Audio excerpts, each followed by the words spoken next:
Human genome project का एक ऐसा सीक्रेट बताती हूँ जो ज्यादातर लोगों को नहीं पता होता। हम ह्यूमन बींग्स अर्थ पर लगभग 99.9% सिमिलर हैं। अब देखिए,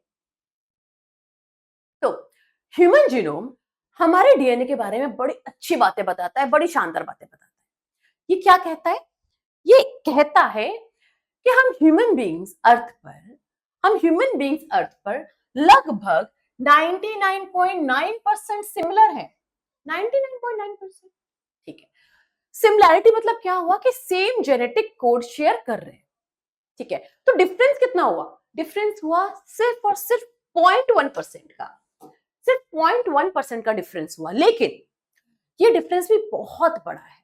कितना बड़ा डिफरेंस है ये? 3 × 10⁶ बेस पेयर का, जो अपने आप में एक सिग्निफिकेंट डिफरेंस है, बहुत बड़ा डिफरेंस है। ठीक है, ठीक है।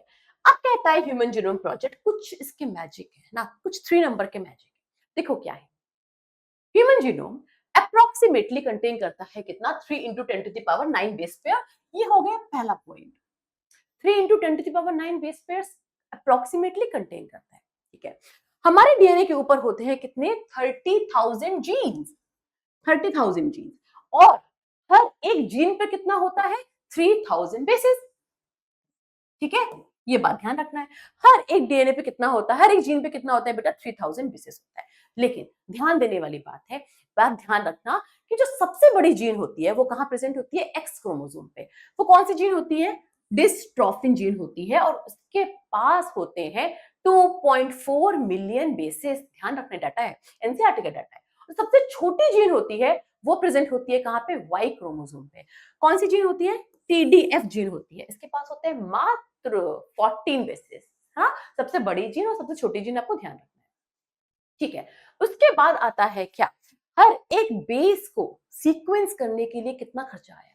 कितना खर्चा आया?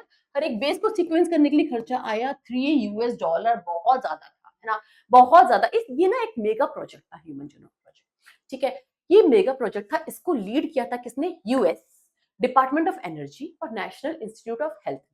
इसके साथ कुछ इंटरनेशनल कोलैबोरेशंस भी हुए थे ना। बहुत ये अच्छा एग्जांपल है इंटरनेशनल कोलैबोरेशन का। इसके साथ जो इंटरनेशनल कोलैबोरेशंस थे वो थे फ्रांस के, जर्मनी के, चाइना के, है ना। इसमें बहुत पैसा खर्च हुआ, बहुत पैसा लगा था इसमें। ठीक है, अब जो इतना सारा डाटा इकट्ठा हुआ सीक्वेंस करने के बाद, उस डाटा को कलेक्ट भी करना था, उस डाटा को डॉक्यूमेंट भी करना था। तो उसको डॉक्यूमेंट करने के लिए कितनी बुक्स लगी थी? लगभग 3300 बुक्स लगेंगी। ध्यान से सुनना, 3300 बुक्स लगेंगी एक सिंगल ह्यूमन सेल के डीएनए की इंफॉर्मेशन को स्टोर करने के लिए। इंपॉर्टेंट है, 3300 बुक्स। तो ये हो गया ना, देखो 3 का मैच। ठीक है, अब आते हैं मेन पॉइंट पे कि ह्यूमन जीनोम प्रोजेक्ट का सीक्रेट क्या था। ह्यूमन जीनोम प्रोजेक्ट का सीक्रेट ये था कि आपको पता है कि क्रोमोसोम वाई जो था, chromosome Y, chromosome Y sequence हुआ था कब? 2006 में। ठीक है, लास्ट क्रोमोसोम था क्रोमोसोम वाई जो सीक्वेंस हुआ 2006। तो फिर इतनी क्या जल्दी पड़ी थी कि ह्यूमन जीनोम प्रोजेक्ट का फॉर्मल कंप्लीशन का अनाउंसमेंट कर दिया गया कब? 2003 में। ये आपका एनसीईआरटी में गिवन है डाटा कि 2003 में इसका फॉर्मल कंप्लीशन का अनाउंसमेंट हो गया था। तो ऐसा क्यों हुआ? ऐसी क्या सीक्रेट था? देखो, डीएनए का डबल हेलिक्स स्ट्रक्चर आया था जो वॉटसन एंड क्रिक ने दिया था, है ना। वो स्टार्ट हुआ था 1953 में और कंप्लीट कब हुआ? 2003 में। ध्यान रखना है, कब कंप्लीट हुआ था? 2003 में। तो 2003 में उसका होने वाला था गोल्डन जुबली सेलिब्रेशन। क्या होने वाला था? Golden jubilee celebration. तो उसी सेलिब्रेशन में बोल दिया गया कि यार ह्यूमन जीनोम प्रोजेक्ट भी कंप्लीट हो गया। ठीक है, हालांकि ऐसा नहीं हुआ था, आपको पता है, और एनसीईआरटी में भी गिवन है कि जो सबसे लास्ट क्रोमोसोम है वो कब सीक्वेंस हुआ? 2006 में।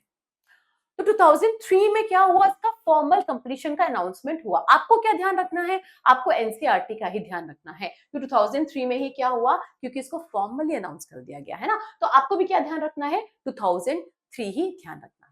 तो ऐसे अमेजिंग शॉट्स के लिए, ऐसे अमेजिंग 2 to 3 मिनट्स वीडियो के लिए गेट पर से जुड़े रहिए। हम लोग फिर मिलेंगे।